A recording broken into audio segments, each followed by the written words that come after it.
राष्ट्रपति बाइडेन राजघाट पहुंच चुके हैं और राष्ट्रपति बाइडेन के लिए भी ये असल में ये हर देश के लिए बहुत सक्सेसफुल समिट है। बिल्कुल। और किशोर, आज बाइडेन आज के दिन का जो सत्र है उसमें हिस्सा नहीं ले पाएंगे, लेकिन वो राजघाट जरूर पहुंचे हैं। ये गांधी की और भारत की महत्ता भी दिखाता है। जी जी, यहाँ से ये वियतनाम जा रहे हैं। यहाँ से वियतनाम वहाँ प्रेस ब्रीफिंग भी करेंगे और गांधी यहाँ राजघाट तक आने का तो मकसद ही है कि बार बार मानवाधिकारों की बात करता है। अमेरिका दुनिया में मानवाधिकारों के प्रहरी के तौर पे अपने आप को रखता है और चीन को इससे आपत्ति भी होती है। कई बार भारत पे भी अमेरिका बात रखता है तो उसका जवाब डिप्लोमेटिक तरीके से दिया जाता है।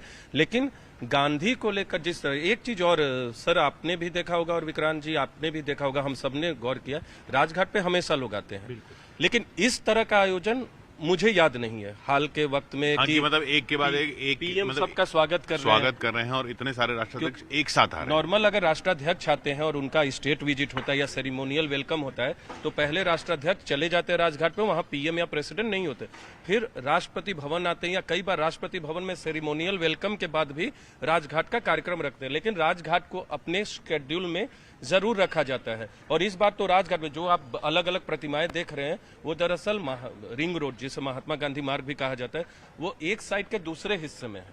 एक तरफ राजघाट, बीच से अंदर भी किसान घाट पीछे जाने का रास्ता है, राजघाट के बगल से गांधी दर्शन के सामने जो बीच में 4-5 प्रतिमाएं ऊंची ऊंची आ रही हैं और वहां पर पूरा गांधी के जीवन से जुड़ी हुई घटनाओं में गांधी को दिखाते हुए प्रतिमाएं लगाई गई हैं।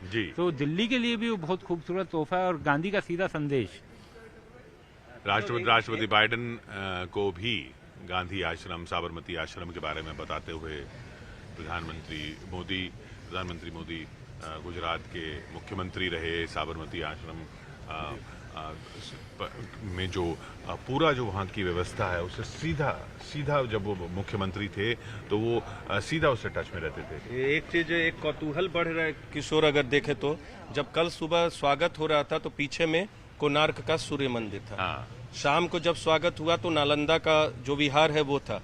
अभी गांधी जी के जगह पे तो इसकी हम लोग कल्पना या सोच सकते थे थोड़ी देर के लिए कि पीछे में ऐसा अब मेरा कौतूहल बढ़ रहा है कि अभी जब दोबारा से आएंगे वहां प्रधानमंत्री अगर स्वागत करते दोबारा से उनके लिए, या सीधे अगर चले जाते हैं तो जरूरत शायद ना हो।